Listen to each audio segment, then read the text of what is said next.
अस्सलाम वालेकुम बच्चों, क्या हाल है?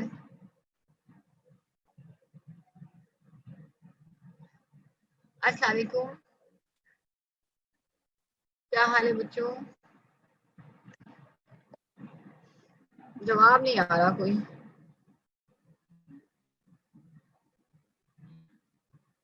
कोई चीज रिगार्डिंग यस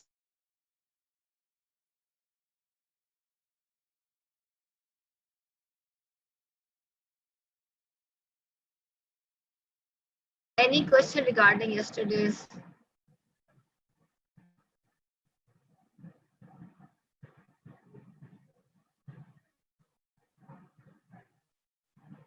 बेटा कोई क्वेश्चन रिगार्डिंग यस्टरडेज लेक्चर? अगर आपको कोई बात नहीं समझ में आई है तो आप मुझसे पूछ लें।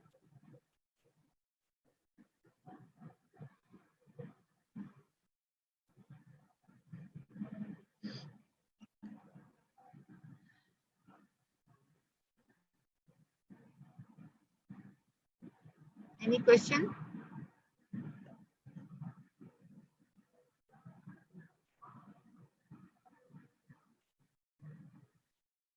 All right, so yesterday we were talking about the regulation of arterial pressure, ठीक है?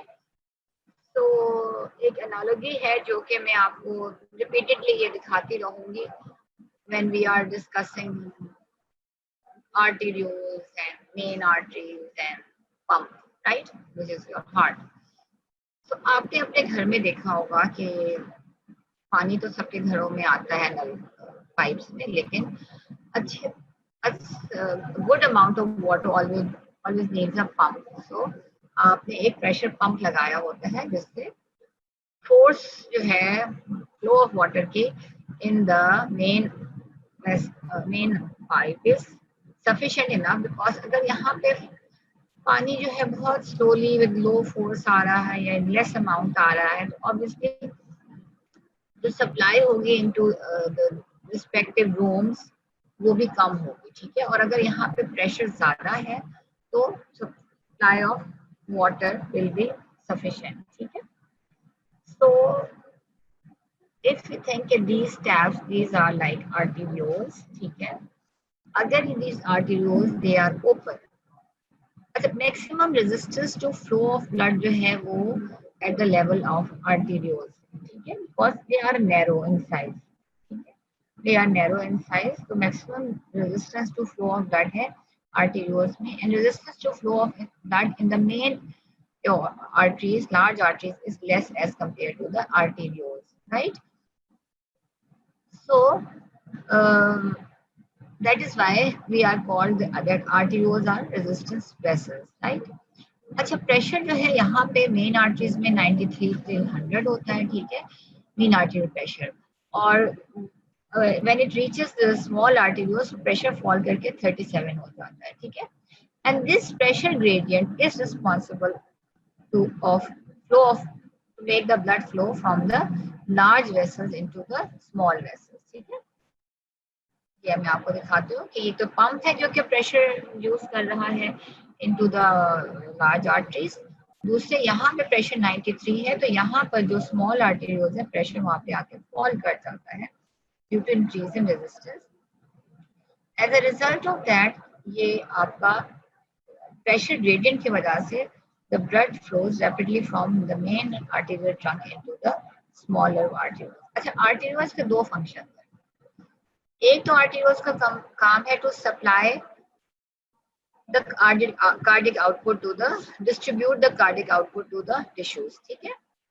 Right, distribute the cardiac output to the tissues, right? यानी कि to supply the blood to the tissues. एक तो ये बहुत इंपॉर्टेंट काम है आर्टेरियोल्स का। दूसरा इंपॉर्टेंट फंक्शन है आर्टेरियोल्स का to control the arterial pressure, ठीक है? अगर ये आर्टेरियोल्स यहाँ पर कंस्ट्रिक्ट कर जाएंगे, पेरिफेरल रेजिस्टेंस यानी कि पेरिफेरल आर्टेरियोल्स जो है इनका रेजिस्टेंस इंक्रीज कर जाएगा तो क्या होगा? Flow of the blood in the tissues will not occur, ठीक है? As a result of that more blood will be accumulated here, यहाँ पे ब्लड जो है वो जमा होता रहेगा और यहाँ पे प्रेशर आर्टीरियल प्रेशर जो है वो राइज कर जाएगा, ठीक है? अगर ये आर्टेरियोल्स डायलेट कर जाते हैं, ठीक है, अगर ये सारी वेसल्स जो हैं वो डायलेट आर्टरीज डायलेट कर जाते हैं तो क्या होगा, blood will flow from the main arteries into the these tissues, ठीक है, and the pressure here will fall, right? So usually pressure here doesn't fall because heart is constantly pumping blood into these vessels, right? In those scenarios where there is no under normal conditions for blood pressure will not fall. Under abnormal conditions अगर ये dilate कर जाएंगे तो pressure will fall, और अगर ये constrict कर जाएंगे तो प्रेशर विल इंक्रीज। तो याद रखना आर्टेरियोल्स के दो काम हैं, एक तो ये है कि it supplies the cardiac output to all the tissues, दूसरे it controls the arterial pressure. Peripheral arteries का बहुत important role है arterioles का in controlling your arterial pressure, ठीक है। So yesterday we talked about के सिंपैथेटिक स्टिमुलेशन का क्या इफेक्ट है, और ये भी हमने बात की थी कि whenever there is sympathetic stimulation there is simultaneously parasympathetic inhibition, और अगर parasympathetic stimulation होगी तो sympathetic inhibition हो जाएगी, ठीक है, right? So we discussed the effect of the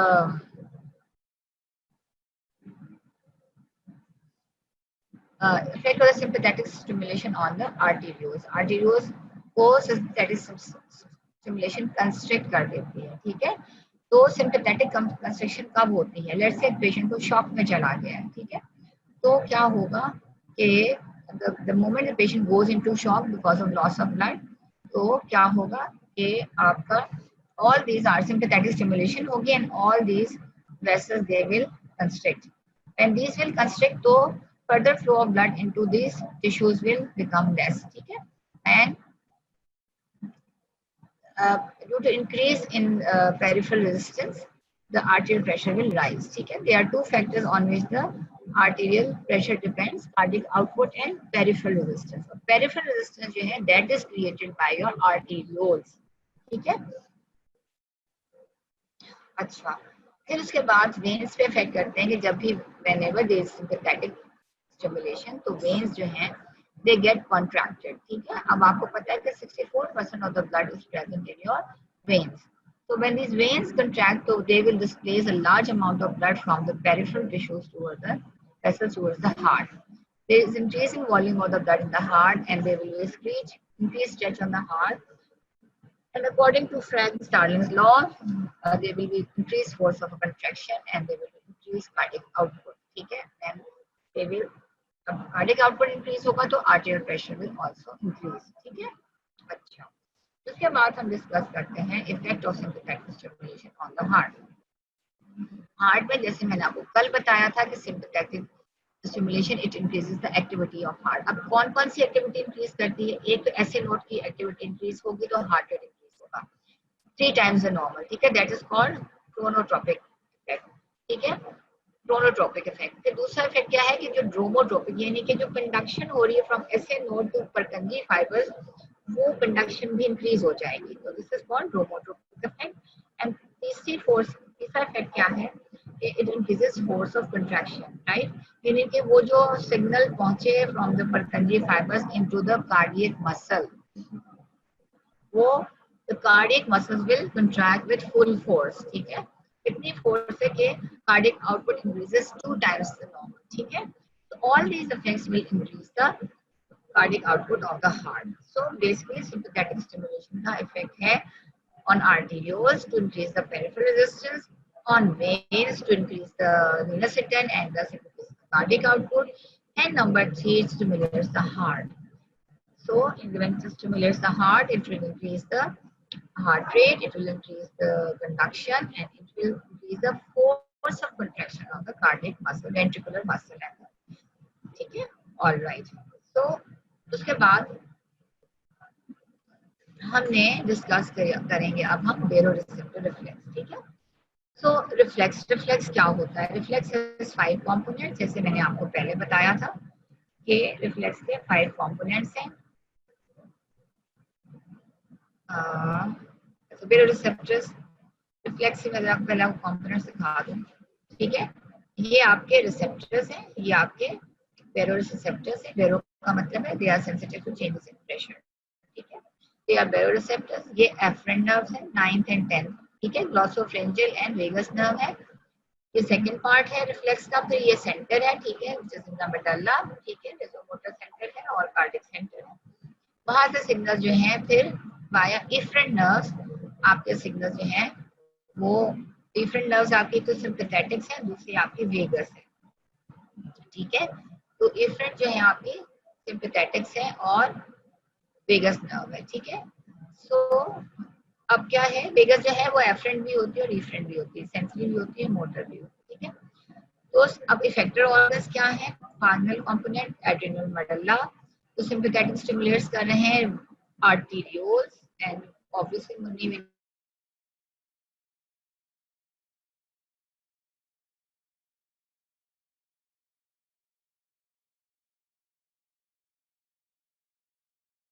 reflex के बारे में इंपॉर्टेंट बात हम डिस्कस कर लेते हैं कि it is a negative feedback mechanism. So whenever there is a rise in pressure, the baroreceptor reflex will bring it back towards the normal. And whenever there is a fall in pressure, the baroreceptor reflex will increase it back towards normal. ठीक है?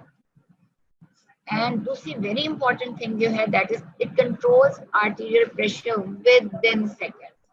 It controls arterial pressure within seconds. Very important. ठीक है? ये बात जो है this is very very important, right? Okay. It controls arterial pressure within seconds, right? Baroreceptors क्या है? They are actually nerve endings, ठीक है? उनके characteristics क्या है? They are spray type nerve endings, and they are located in high pressure large systemic arteries, ठीक है?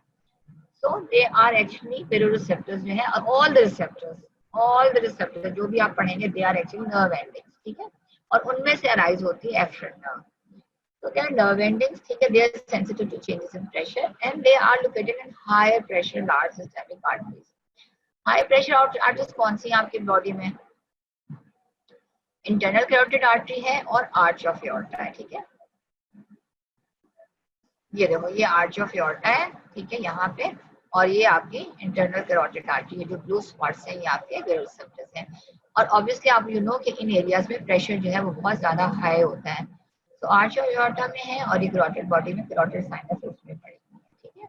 ये देखो ये आर्च ऑफ एओर्टा के आपके हैं, एक ग्नोन का डायग्राम है, ये आपके बेरोसेप्टर्स पड़े हुए हैं और ये आपके कैरोटिड बॉडीज में पड़ी हुई है, ठीक है। और ये आपके, ये आपका मेरे ख्याल में हाँ डायग्राम का डायग्राम है, ठीक है। ये देखो ये आपकी कैरोटिड बॉडी जो है इसमें आपके बेरोसेप्टर्स पड़े हुए हैं और ये देखो आपकी वो वेगस नर्व और ग्लॉसोफ्रेंजियल नर्व जो है वहां से सिग्नल जो है वो जा रहे हैं, ये देखो, राइट। ये देखो ये कैरोटिड रिसेप्टर से जा रहे हैं सिग्नल्स, ठीक है, और ये आपके एओर्टिक एरिया से सिग्नल्स जा रहे हैं, और कैरोटिड सॉरी वेगस ले जा रही है एओर्टिक रिसेप्टर से सिग्नल्स, और ये जो है ग्लॉसोफ्रेंजियल जो है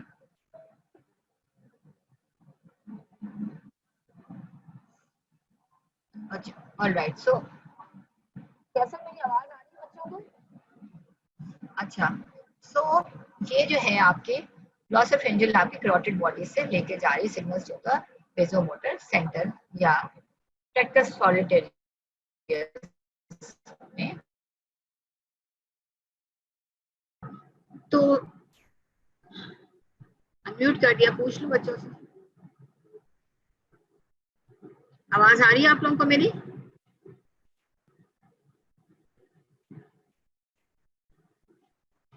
आपको मेरी आवाज ओके, ठीक है।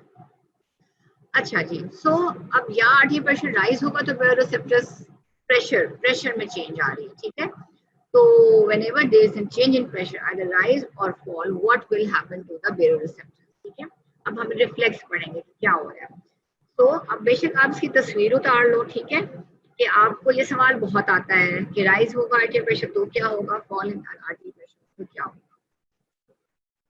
तो whenever there is a rise in arterial pressure, तो जो रिसेप्टर्स हैं कैरोटिड एंड बैरोरेसेप्टर्स जो हैं aortic, they will increase start discharging impulses, ठीक है।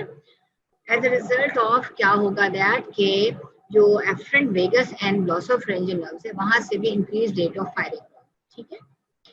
So the more the arterial pressure, the more the baroreceptors will be stimulated, and more signals will go via vagus and glossopharyngeal nerve, ठीक है, and they will stimulate the vasomotor center. अच्छा, अब pressure जब increase होगा तो याद रखो हमेशा कि सिंपैथेटिक एक्टिविटी कम हो जाएगी और पैरासिम्पैथेटिक ज्यादा हो जाएगी। हमेशा याद रखो कि जब आर्टेरियल प्रेशर राइज करेगा तो आपने लिखना है कि more baroreceptors will be stimulated, more signals will go via aortic and carotid, via vagus and pharyngeal nerves, vasomotor center stimulate होगा और आपकी सिंपैथेटिक एक्टिविटी कम हो जाएगी और पैरासिम्पैथेटिक एक्टिविटी ज्यादा हो जाएगी, ठीक है।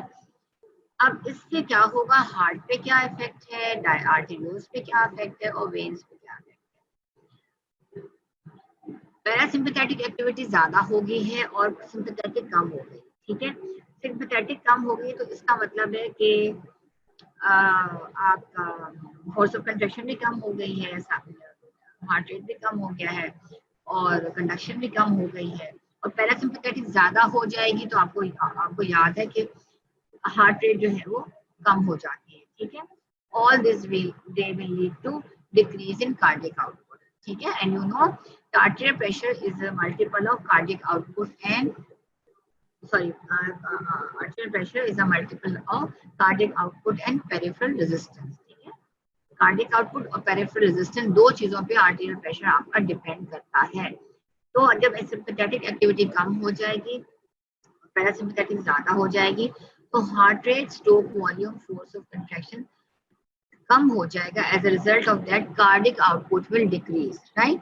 दूसरा इफेक्ट क्या होगा आर्टेरियोल्स के ऊपर, सिंपैथेटिक जब इनहिबिट हो जाते हैं तो आर्टेरियोल्स जो कंट्रैक्टेड स्टेट में थे वो हो जाएंगे डायलेट। आर्टेरियोल्स भी इवन स्मॉल वेन्स भी डायलेट हो जाएंगे, resulting in arterial vasodilation and venous dilation. तो आर्टेरियोल्स जब डायलेट हो जाएंगी तो क्या होगा, आर्टेरियोल्स जब डायलेट हो जाएंगी तो what will happen, peripheral resistance जो है वो कम हो जाएगा, ठीक है। आर्टेरियोल्स की डायलेशन से पेरिफेरल रेजिस्टेंस जो है वो peripheral resistance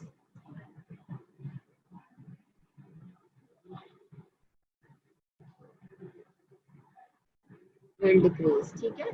peripheral resistance decrease हो गया, आपको मैं स्टेप वाइज बता देती हूँ। हाँ, आर्टेरियोलर डायलेशन से peripheral resistance will decrease, dilate हो गई तो resistance to flow of blood कम हो जाएगा, तो more and more blood will flow into the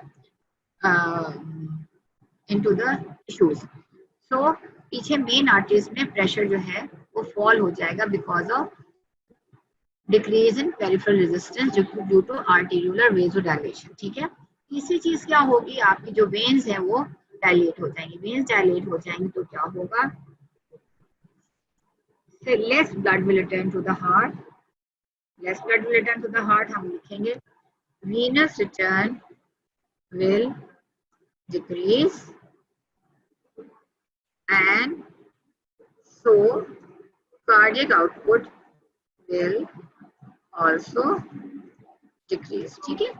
तो कार्डियक आउटपुट दो वजह से डिक्रीज हो रहा है, एक तो हार्ट रेट कम हो गया है, कंडक्शन कम हो गई है, ठीक है।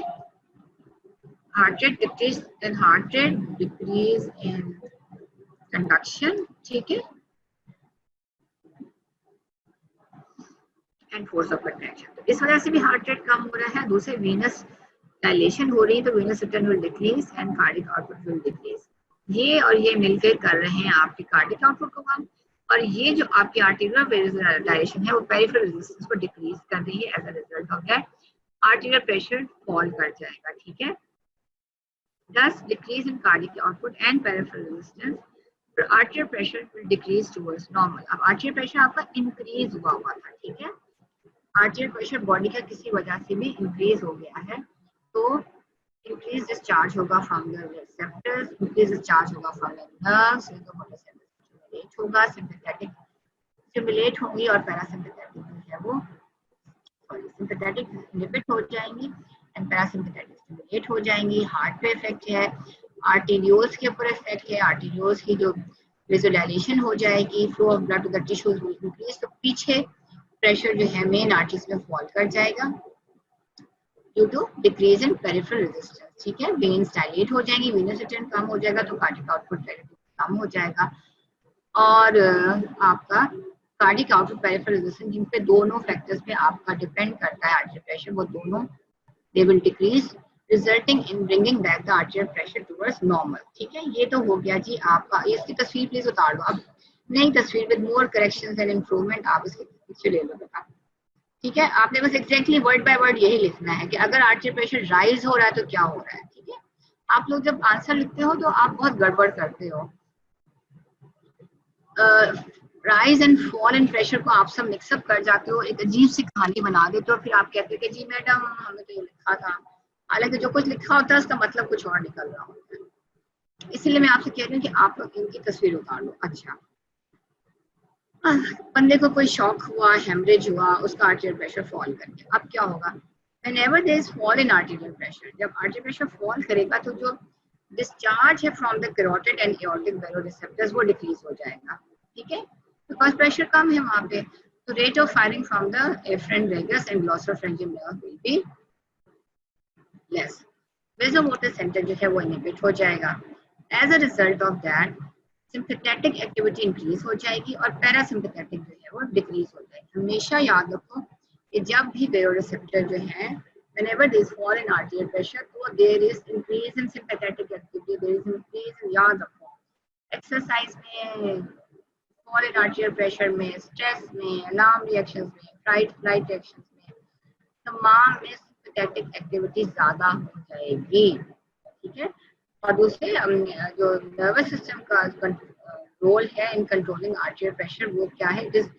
it is more active when there is a fall in arterial pressure and the baroreceptor reflex, it acts within seconds to control the arterial pressure. So this is the first line of defense. Whenever there is a fall in the pressure, the road traffic accident है, बंदा भी सड़क के ऊपर पड़ा हुआ है, सबसे पहले उसके जो baroreceptors हैं they will come to the rescue.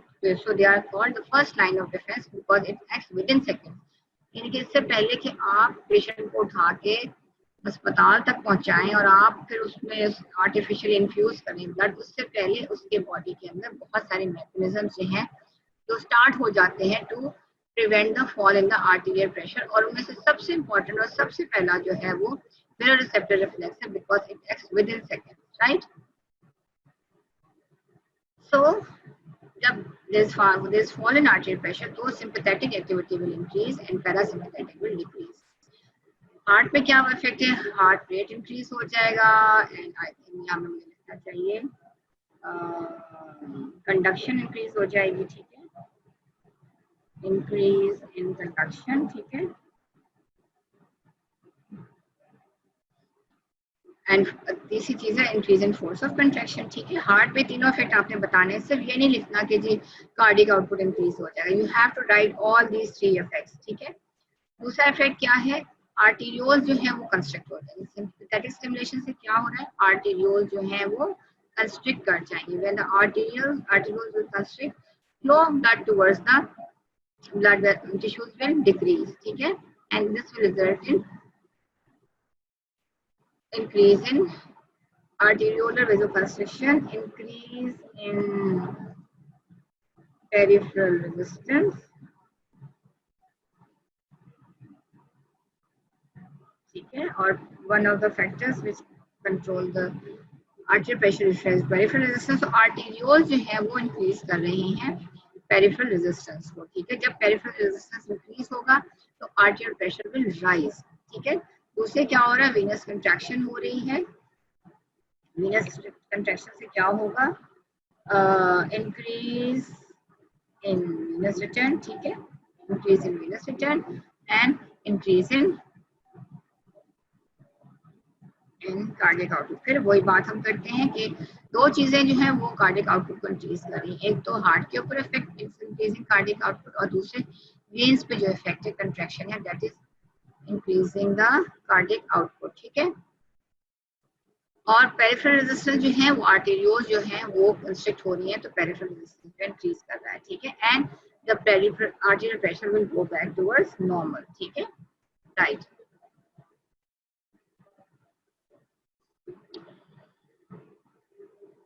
तो ये एक ग्राफ सा बना हुआ है, कहानी इसकी वही है कि पैरासिम्पैथेटिक स्टिमुलेशन का इफेक्ट हार्ट पे क्या है, decrease in heart rate, decrease in cardiac output and decrease in blood pressure, that's it.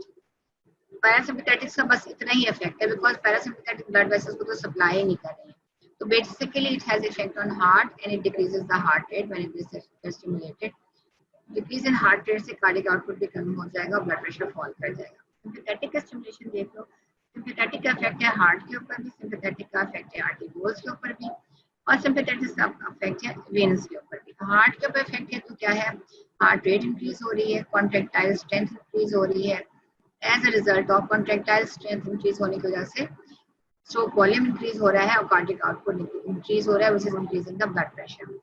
अच्छा, आर्टेरियोल्स पे क्या इफेक्ट है, वेसोकंस्ट्रिक्शन ज्यादा हो गई है तो क्या है, पेरिफेरल रेजिस्टेंस जो है वो total peripheral resistance will increase and the arterial pressure will increase. Veins पे क्या इफेक्ट है, वेनो कंस्ट्रिक्शन होगी। याद रखो बेटा, जो एक वर्ड है वेजो कंस्ट्रिक्शन और एक है वेनो कंस्ट्रिक्शन।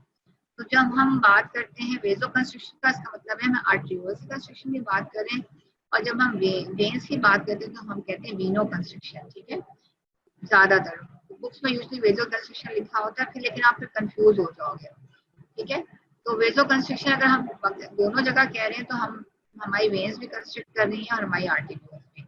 वेनस रिटर्न इंक्रीज होगा, स्ट्रोक का ऑब्वियसली स्ट्रोक वॉल्यूम इंक्रीज होगा and cardiac output will increase. ठीक है, तो वेन्स की कंस्ट्रक्शन से और हार्ट पर इफेक्ट से कार्डियक आउटपुट इंक्रीज हो रहा है और पेरिफेरल रेजिस्टेंस इंक्रीज हो रहा है, आपके इफेक्ट ऑन द आर्टेरियोल्स। ठीक है,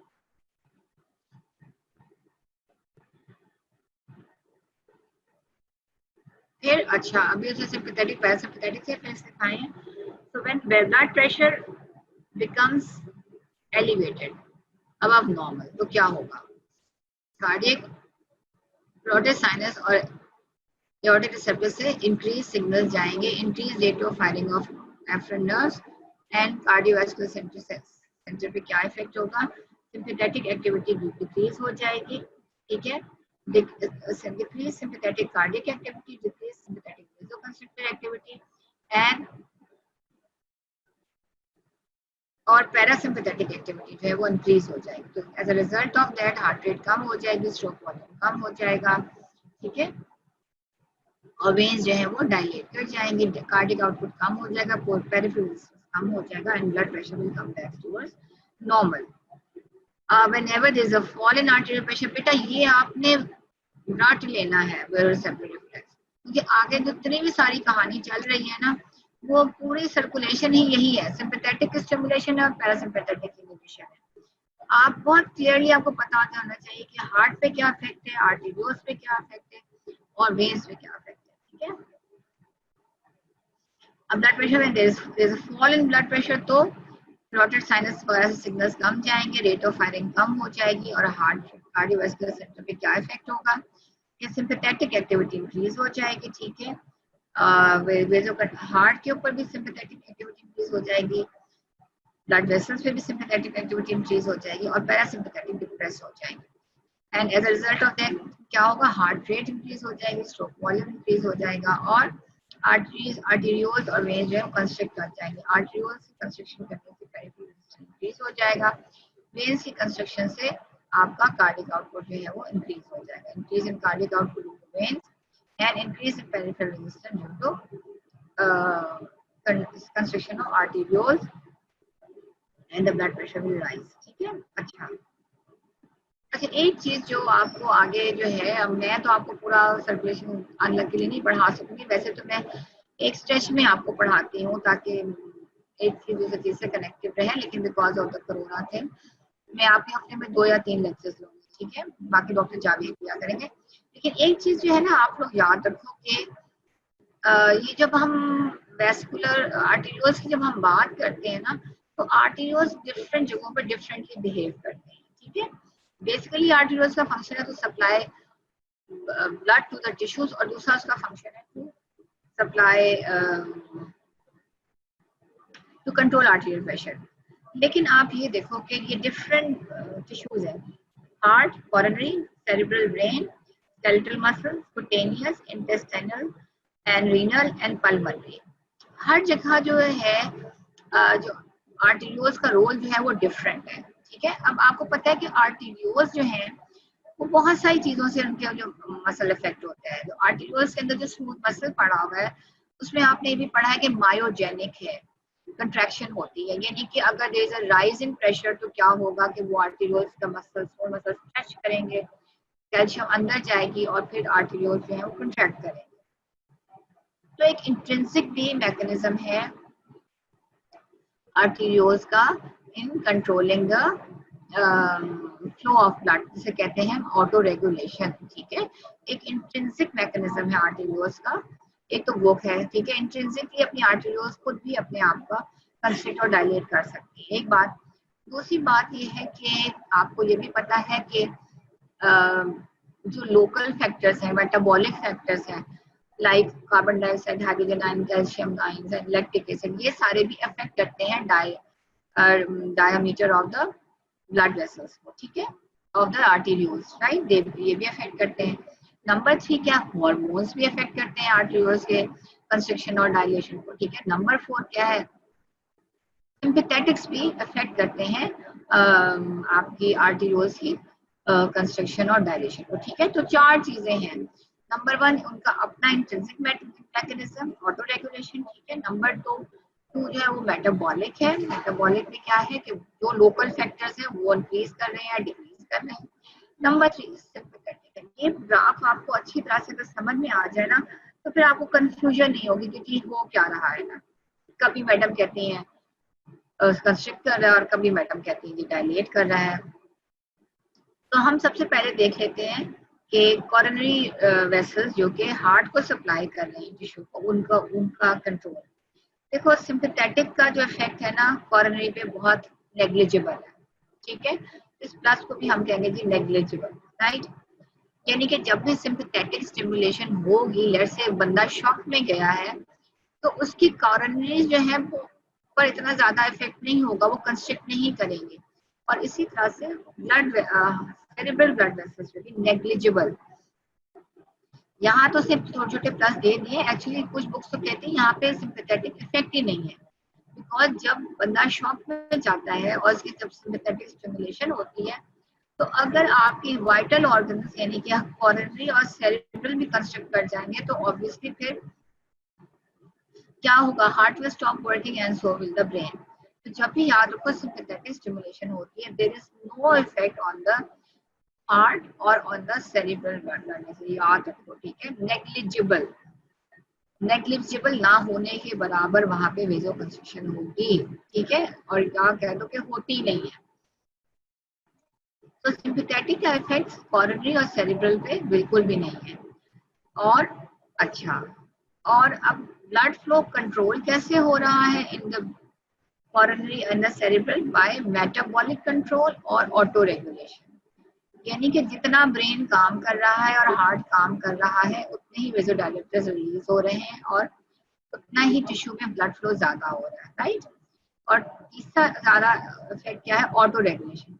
ये ब्रेन और जो हार्ट की जो वेसल्स हैं वो अपना खुद ही कंट्रोल करती हैं, यानी कि अगर there is rise in arterial pressure तो ऑटो रेगुलेशन से वो उसको नॉर्मल वापस कर लेंगे, and whenever there is a fall in arterial pressure तो कोरोनरी और सेरेब्रल ब्लड वेसल्स हैं वो खुद ब खुद से ही अपने ब्लड फ्लो को कंट्रोल कर लेंगे, ठीक है।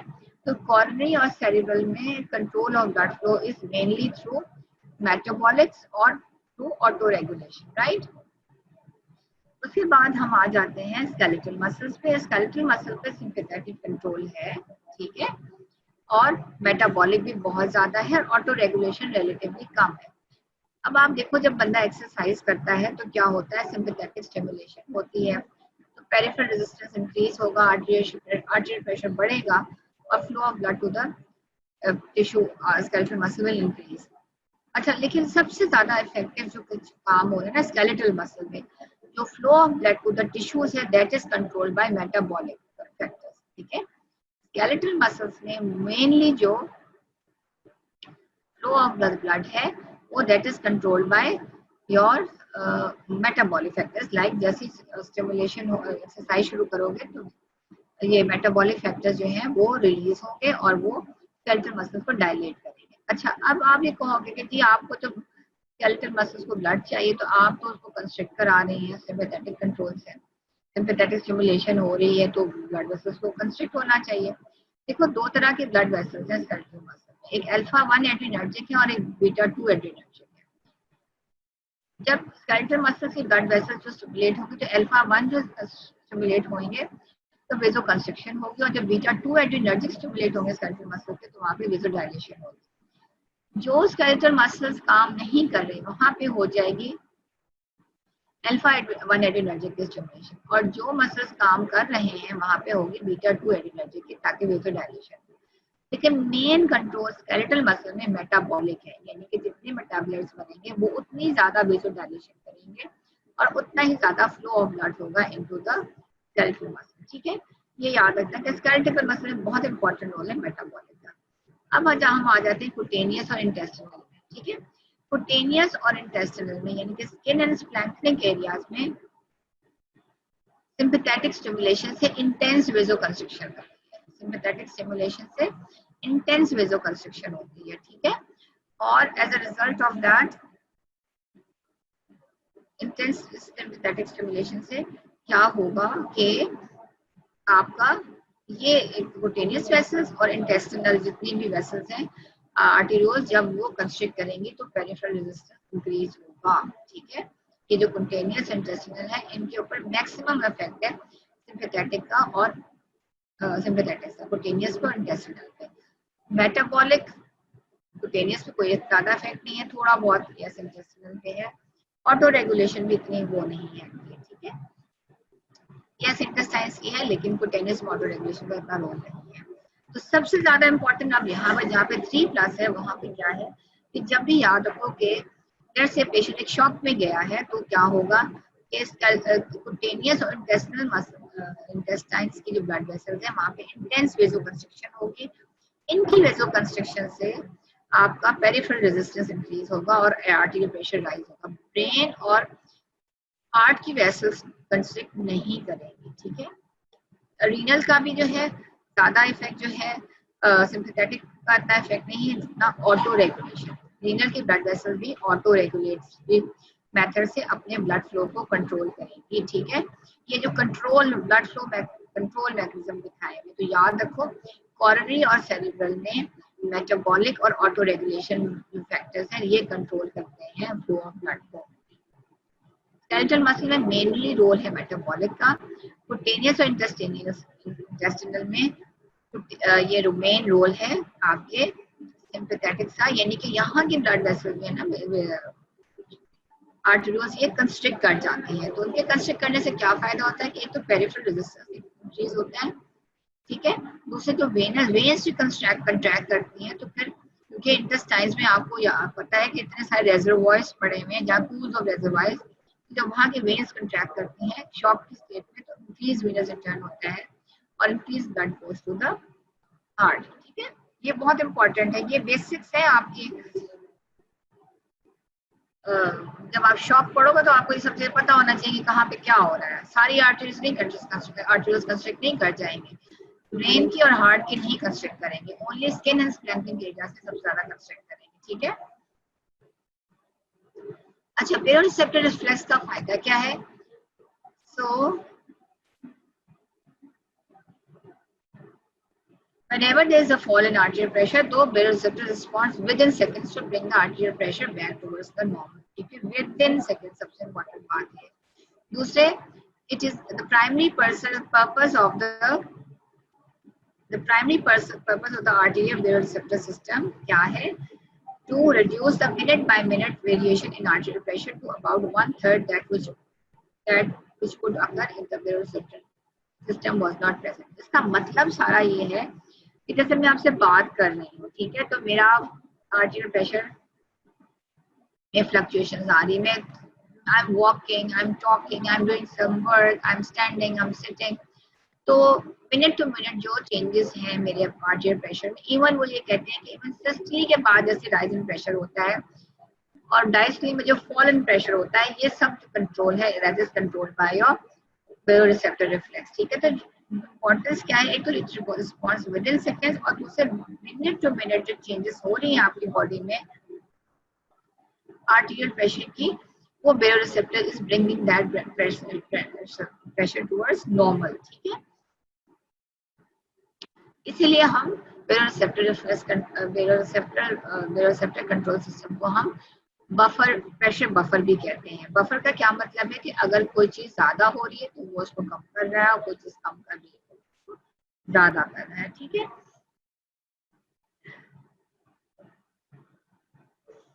अच्छा अच्छा जी, अच्छा एक सिनेरियो आपको ये भी आ जाता है, मैं आपको एक मिनट ये दिखा दूं। ये देखो, एक ये ग्राफ है और एक ये ग्राफ है। यहाँ पे बेरोसेप्टर जो है ये डिनर्वेट कर दिए, काट दिए हैं, ठीक है, और यहाँ पे बेरोसेप्टर नॉर्मल है। तो यहाँ पे देखो फ्लक्चुएशन इतनी ज्यादा नहीं है बेरोसेप्टर से। बेरोसेप्टर जहाँ जैसे फॉल करता है उसको वापस नॉर्मल जाता है, ठीक है। तो यहाँ पे नॉर्मल बंदे के अंदर, डॉग के अंदर, गाइटर ने डॉग्स के ऊपर बहुत एक्सपेरिमेंट्स किए हैं, सारी सर्कुलेशन जो है ना सिर्फ डॉग्स में की है। तो यहाँ पे देखो ब्लड प्रेशर जो है नॉर्मल रेंज में है, लेकिन डीनर्वेटेड डॉग में देखो कभी ब्लड प्रेशर राइज हो रहा है, फिर थोड़ी देर बाद फॉल कर रहा है, फिर राइज कर रहा है, फॉल कर रहा है। यहाँ पे देखो कितना अनइवन इसकी कंट्रोल है बिकॉज ऑफ लॉस ऑफ बेरोसेप्टर्स, ठीक है। अच्छा, उसके बाद एक और ये है आपका ग्राफ। ये ग्राफ इसमें दिखाया, बस ग्राफ ही आपको समझने के लिए याद करने की जरूरत नहीं है, इसमें बहुत सारे ग्राफ होंगे जो आपने नहीं करने सर्कुलेशन में।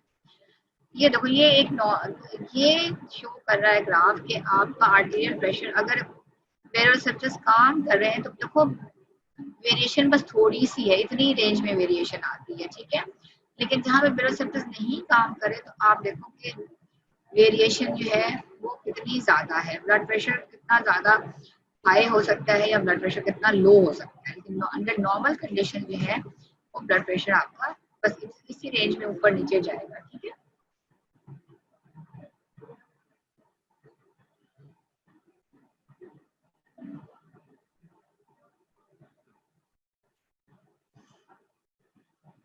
तो हम, अच्छा अब ये तो हो गया ना एक्यूट सिचुएशन में, रोल ऑफ आर्टेरियल प्रेशर जो है इन एक्यूट सिचुएशन में। लेकिन हम लॉन्ग टर्म सिचुएशन में क्या होता है, रोल ऑफ बेरोसेप्टर्स अगर ब्लड प्रेशर बहुत देर तक हाई रहेगा तो क्या होगा। They say that the baroreceptors tend to reset in 1 to 2 days when exposed to a pressure level for a longer period. 1 से 2 दिन में ही वो रीसेट हो जाता है, ठीक है। वो वापस स्टॉप सेटिंग, ठीक है, स्टॉप डिस्चार्ज। लेट से अगर किसी का प्रेशर जो है वो 60 to 80 होता है तो क्या होगा कि लेट से 160 हो गया, ब्लड प्रेशराइज कर गया, ठीक है। अब वो 2 दिन तक उसका ब्लड प्रेशर जो है वो 160 ही रहता है, ठीक है। तो इनिशियली क्या हो रहा है कि देखो जैसे ब्लड प्रेशर राइज करेगा ना तो आपका डिस्चार्ज यहाँ से ज्यादा शुरू हो जाए, थ्रोट साइनस से और फ्रिंजियल वेगस तक बहुत ज्यादा डिस्चार्ज करेंगे and they will try to bring the arterial pressure back towards normal. लेकिन क्या होगा, आफ्टर 1 to 2 days ही डिस्चार्ज कम हो जाएगा। इसका मतलब है कि ब्लड वेसल जो है वो रीसेट हो गई है, हाँ, डिस्चार्ज जो है वो कम हो जाएगा। तो कि इनिशियली बेरोसेप्टर रैपिडली डिस्चार्ज करेंगे, लेकिन during the next few minutes उसके बाद the rate of firing diminishes, then it diminish much slowly or slowly during the next 1 to 2 days। initially discharge बहुत ज्यादा होगा, उसके बाद discharge few minutes के बाद कम होना शुरू हो जाएगा और 1 to 2 minutes के बाद discharge बिल्कुल स्लो हो जाएगा, ठीक है। At the end क्या होगा, rate of firing will return to the nearly normal despite the fact that the mean arterial pressure is still 160 millimeters mercury, ठीक है। तो this is called resetting of the baroreceptors. के long term control में बेरोसेप्टर्स जो है वो उनकी resetting हो जाती है, रिफ्लेक्सली उनकी रीसेटिंग हो जाती है। यानी कि इनिशियली डिस्चार्ज ज्यादा होगा, फिर कुछ मिनट के बाद डिस्चार्ज कम हो जाएगा और 1-2 दिन के बाद डिस्चार्ज बिल्कुल खत्म हो जाएगा डिस्पाइट कि अभी आर्टेरियल प्रेशर ज्यादा है। This is called resetting of baroreceptors, right. अच्छा, दूसरे क्या है कि एक हम इफेक्ट देखेंगे, लॉन्ग टर्म इफेक्ट क्या है सिंपैथेटिक स्टिमुलेशन का ऑन द किडनी। अब किडनीज का हमें पता है कंट्रोल करती हैं, लॉन्ग टर्म कंट्रोल करती हैं, ठीक है। तो सिंपैथेटिक जब स्टिमुलेशन होती है तो क्या होता है कि kidneys they start reabsorbing salt and water. जब वो रीअब्सॉर्ब करेंगे सॉल्ट एंड वाटर को तो excretion of salt and water कम हो जाएगी। जब वो रीअब्सॉर्ब करेंगे सॉल्ट एंड वाटर को तो क्या है, more blood volume will increase. Blood volume increase होगा तो आर्टेरियल प्रेशर विल राइज, ठीक है। और अगर सिंपैथेटिक इनहिबिशन हो जाएगी तो क्या होगा, जब तो रीअब्सॉर्प्शन सॉल्ट एंड वाटर की कम हो जाएगी और एक्सक्रीशन जो है सॉल्ट एंड वाटर की विल नॉट अकर, ठीक है। तो loss of salt and water from the body होगा, ठीक है। तो ये हो गया आपका सिंपैथेटिक्स का इफेक्ट।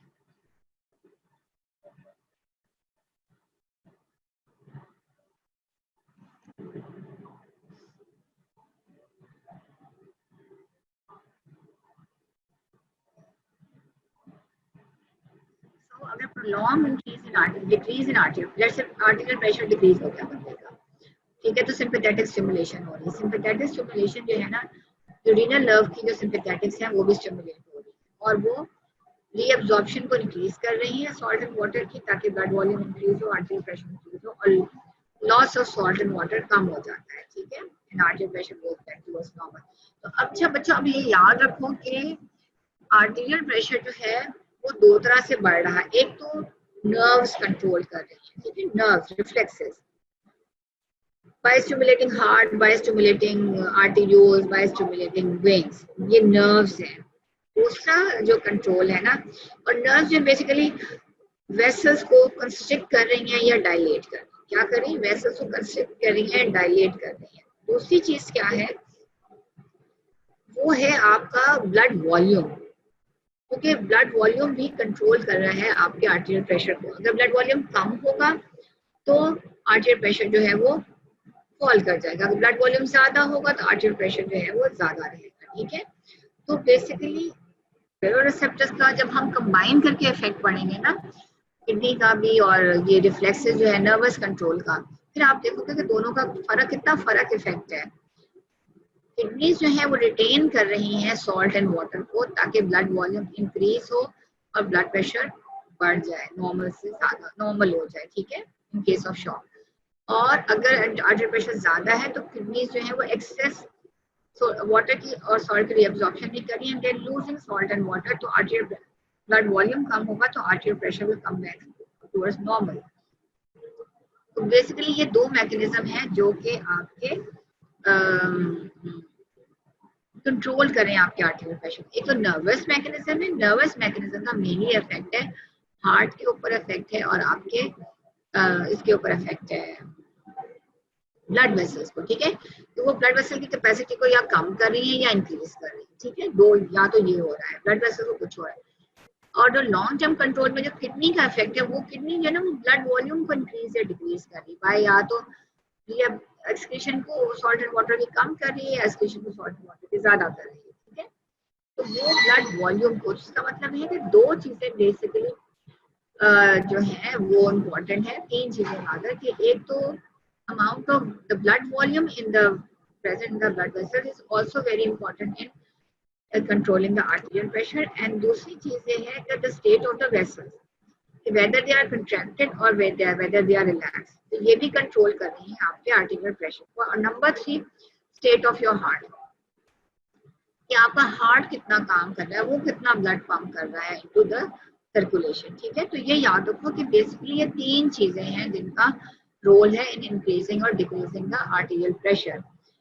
यानी कि देखो, जब हम सर्कुलेशन की बात करते हैं तो we talk about the blood vessel, we talk about the heart, and we talk about the तीसरा इंपॉर्टेंट फैक्टर जो ब्लड है, the blood which is present in the arteries, right. Blood volume कम होगा आर्टेरियल प्रेशर कम होगा, blood volume ज्यादा होगा arterial pressure ज्यादा होगा। ये जो ब्लड वॉल्यूम है that is controlled by your kidneys. दूसरी चीज क्या है, नर्वस कंट्रोल। नर्वस कंट्रोल इन चीजों को कंट्रोल कर रहा है, size of the vessels, size of the arterioles and veins specifically, and जिसका अगर साइज बढ़ जाएगा तो ब्लड जो है कैपेसिटी जो है वो इंक्रीज हो जाएगी, और अगर कंस्ट्रिक्ट कर जाएगा तो क्या है, कैपेसिटी कम हो जाएगी और फ्लो ऑफ ब्लड जो है वो टिश्यूज में कम हो जाएगा, ठीक है। एंड तीसरी चीज जो है वो आपका हार्ट है। ये हार्ट ब्लड पंप कितना करना है इनटू सर्कुलेशन। तो heart blood volume and the state of the blood vessels, whether they are contracted or they are closed, ये तीनों मिल के कंट्रोल कर रही हैं आपके आर्टेरियल प्रेशर को। अब स्टेट ऑफ वेसल और heart they are controlled by your nervous system and the state of the blood volume that is controlled by your kidneys। ठीक है, ये दिमाग में आप अच्छी तरह से अपने बिठा लो। अच्छा, उसके बाद हम बात करते हैं कीमोरिसेप्टर्स की। कीमोरिसेप्टर्स जो हैं वो, कीमो से क्या मतलब निकला आपका? कीमो यानी कि they are stimulated by the chemicals। ठीक है, they are stimulated by the chemicals, right? अच्छा, मैं आपको एक बात बताना भूल गई हूँ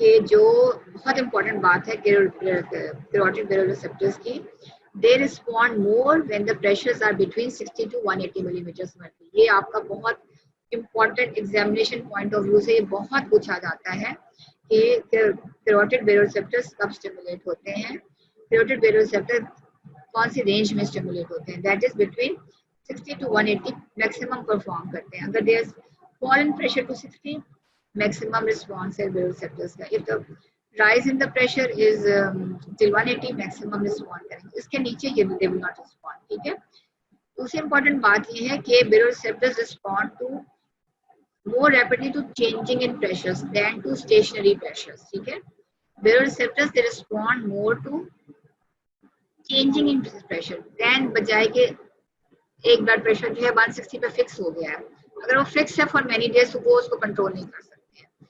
हाँ, जैसे मैं खड़ी हुई हूँ और आई एम स्टैंडिंग अप और आई एम सिटिंग, उस सिचुएशन में जो मेरा प्रेशर चेंज हो रहा है उसको बेरोरेसेप्टर्स ज्यादा रिस्पॉन्ड करेंगे। ठीक है, अच्छा, they also respond to the changes during systole and diastole। aortic baroreceptors operate at higher level 30 millimeters mercury। ठीक है, जो कैरोटिड बेरोरिसेप्टर्स हैं वो इस रेंज में ज्यादा अच्छा काम करेंगे। दूसरे बेरोरिसेप्टर्स अगर स्टेशनरी ब्लड है, प्रेशर हाई या लो है तो उस पर वर्क नहीं करते, वो ज्यादा अच्छा काम करते हैं अगर प्रेशर चेंज हो रहा है, जैसे आप खड़े हुए हैं, बैठे हैं, प्रेशर चेंज हो रहा है। ठीक है, दूसरे जो एओर्टिक बेरोरिसेप्टर्स हैं, याद रखना कि they are operate at higher level 30 millimetre mercury higher, इससे 30 मिलीमीटर मर्क्यूरी हायर लेवल काम करेंगे। कैरोटिड इस रेंज में काम करेंगे, एओर्टिक इस रेंज से 30 मिलीमीटर हायर लेवल पे काम करेंगे। ये बहुत इंपॉर्टेंट, सॉरी मैं आपको बताना भूल गई, दिस इज वेरी इंपॉर्टेंट कि एक स्टेशनरी को रिस्पॉन्ड नहीं करेंगे, स्टेशनरी ब्लड प्रेशर को चेंज नहीं रिस्पॉन्ड करेंगे, चेंजिंग ब्लड प्रेशर को रिस्पॉन्ड करेंगे। और ये इनके रेंजेस आप याद कर लेना, एओर्टिक बेरोरिसेप्टर की भी और कैरोटिड बेरोरिसेप्टर की भी। ठीक है, अच्छा, तो अब हम दूसरा रिफ्लेक्स पढ़ेंगे, कीमोरिसेप्टर रिफ्लेक्स। कीमोरिसेप्टर रिफ्लेक्स का क्या मतलब है? As with the name indicates कि आपका they respond to changes in the chemicals in the blood. अब केमिकल्स कौन से हैं? केमिकल्स जो हैं, सॉरी वो कीमोरिसेप्टर्स कहाँ प्रेजेंट हैं? They are present in carotid bodies as well aortic bodies. इसका मतलब ये बेरोरिसेप्टर्स के साथ साथ पढ़ेंगे। They control arterial pressure when it falls below 80 millimetre. ठीक है, कीमोरिसेप्टर्स कब फंक्शनल होंगे? When the arterial pressure fall below 80 millimetre. ये वैल्यूज आपको रटी हुई होनी चाहिए। सो it is at the lower pressure that this reflex become important। lower pressures पे reflex becomes very important। ठीक है,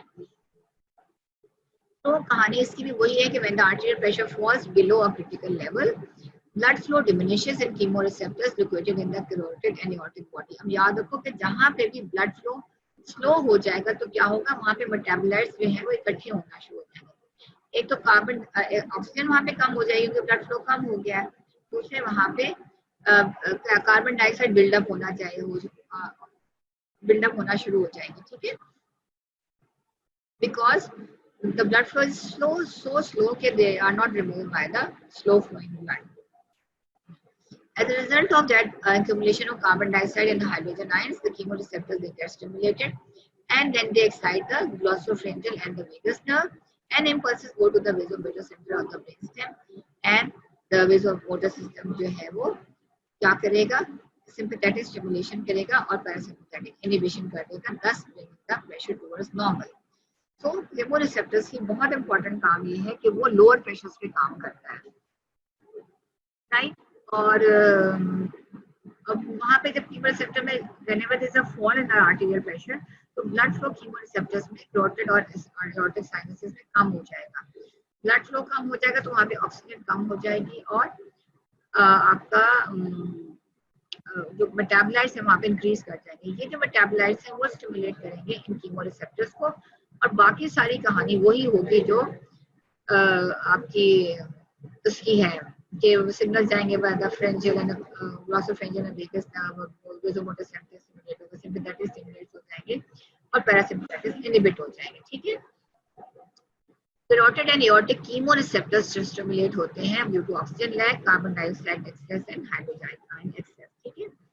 अच्छा, एक चीज मैं आपको बता दूं कि अच्छा ये देखो जो कीमोरिसेप्टर और बेरोरिसेप्टर दोनों हाई प्रेशर आर्टरीज में पड़े हैं। कहाँ पड़े हुए हैं? हाई प्रेशर, यानी कि एओर्टा और आपके उसके अंदर एओर्टा के अंदर पड़े हुए हैं और आपके कैरोटिड्स में पड़े हुए हैं, ये दोनों। और ये वेसल में हाई प्रेशर है, ठीक है। और कुछ रिसेप्टर जो है वो एट्रिया में पड़े हुए हैं और पल्मोनरी आर्टरी में पड़े हुए हैं, ठीक है, जो कि वो भी एक्टिवेट करते हैं आपके वेसोमोटर सेंटर को, ठीक है। तो बेसिकली एक पेरिफेरल फैक्टर्स हैं और एक सेंट्रल फैक्टर्स हैं जो कि कंट्रोल कर रहे हैं। पेरिफेरल नर्वस फैक्टर्स हैं और सेंट्रल नर्वस फैक्टर्स हैं जो कि स्टिमुलेट कर रहे हैं आपके, कंट्रोल कर रहे हैं आर्टेरियल प्रेशर को। पेरिफेरल में हाई प्रेशर एरियाज हैं और लो प्रेशर एरियाज हैं। हाई प्रेशर एरियाज में जो रिसेप्टर्स पड़े हैं वो बेरोरिसेप्टर्स और कीमोरिसेप्टर्स हैं, और जो लो प्रेशर एरियाज हैं पेरिफेरल में वो आपके एट्रिया और पल्मोनरी आर्टरी में पड़े हुए हैं, ठीक है। अच्छा, और फिर एक सेंट्रल है। ये सेंट्रल क्या है? सेंट्रल डायरेक्टली जो है ना, सेंटर आपका यानी वेसोमोटर सेंटर डायरेक्टली स्टिमुलेट हो रहा है। यहाँ तो पेरिफेरी से सिग्नल जा रहे हैं ना, पेरिफेरी से प्रेशर के सिग्नल्स गए, पेरिफेरी से केमिकल सिग्नल्स गए, ठीक है। पेरिफेरी सिग्नल्स गए कि वॉल्यूम कम है या ज्यादा है, ठीक है। तो पेरिफेरी से सिग्नल जा रहे हैं और वो आपके वेसोमोटर सेंटर को स्टिमुलेट कर रहे हैं, ठीक है। लेकिन कुछ सिनेरियोज ऐसे होते हैं जब आर्टेरियल प्रेशर बहुत ज्यादा फॉल कर जाता है तो जो ब्लड फ्लो है वेसोमोटर सेंटर के अंदर, वहां पे कार्बन डाइऑक्साइड इकट्ठी हो जाती है, वो डायरेक्टली सेंटर को स्टिमुलेट करती है, डायरेक्टली वेसोमोटर सेंटर को स्टिमुलेट करती है, और उसे कहते हैं central nervous system ischaemic response. तो ये आप थोड़ी सी इसकी वो याद पढ़ देख लो कि okay, it's about to finish. ये पेरिफेरल फैक्टर्स हैं जो कि स्टिमुलेट कर रहे हैं या इनहिबिट कर रहे हैं वेसोमोटर सेंटर्स को, यानी कि चेंजेस जो एट्रिया और पल्मोनरी आर्टरी रिफ्लेक्सेस हैं ये वॉल्यूम के चेंजेस को डिटेक्ट करते हैं, ठीक है। आपके एट्रिया में प्रेशर लो है, पल्मोनरी आर्टरी में प्रेशर लो है, ये जो लो प्रेशर एरियाज हैं वो डिटेक्ट करते हैं changes in the volume of the blood, ठीक है। जो कीमोरिसेप्टर्स हैं वो डिटेक्ट कर रहे हैं changes in the chemicals, and जो बेरोरिसेप्टर्स डिटेक्ट कर रहे हैं वो चेंजेस इन द प्रेशर। ये सारे के सारे पेरिफेरल फैक्टर्स हैं जो कि अट्रैक्ट कर रहे हैं आपके, जो स्टिमुलेट कर रहे हैं वेसोमोटर सेंटर पे। फिर एक सेंट्रल फैक्टर भी है। सेंट्रल जो है ना, डायरेक्टली ब्लड जो है जो प्रेजेंट है मेडल्ला के अंदर, उसमें जब ब्लड फ्लो कम हो जाएगा तो कार्बन डाइऑक्साइड डायरेक्टली स्टिमुलेट करेगी वेसोमोटर सेंटर को। That is called central nervous system ischaemic response. So I will stop here. और बहुत जल्दी जल्दी मैंने आपको पढ़ा दिया कि मेरे आपके पास 2 लेक्चर्स थे। अब इंशाल्लाह नेक्स्ट वीक मैं आपको मजीद आपसे 2 लेक्चर्स लूंगी, तो फिर हम डिस्कस कर लेंगे कि हेलो बच्चे तो कह रहे हैं वीडियो नहीं आ रही है, पुरानी बात है। अच्छा, आई होप बच्चों कि आपको समझ में आ गया होगा। मैंने कोशिश की है कि मैं आपको सर्कुलेशन की बेसिक्स बता दूं कि यू शुड एंजॉय सर्कुलेशन, लेकिन 2 लेक्चर्स में मैं यही केयर कर सकती थी। आई होप कि आपको समझ में आ गया होगा। अगर कोई बात नहीं समझ में आई है तो मैं आपको, चलो गुड, शाबाश। लेकिन ये बेटा प्लीज ये चीजें रिवाइज कर लेना, नहीं तो आप भूल जाओगे, ठीक है। नेक्स्ट वीक मेरा आपके साथ लेक्चर है। प्लीज जो कुछ मैंने आपको बताया है उनको एक दफा नजर दे, because this is the base of the whole circulation. This is the base of circulation. मैं जो कुछ आपको पढ़ा रही हूँ प्लीज प्लीज ध्यान से सुनो और पढ़ लो, नहीं तो सर्कुलेशन ही समझ में आने लगे। Okay, thank you very much.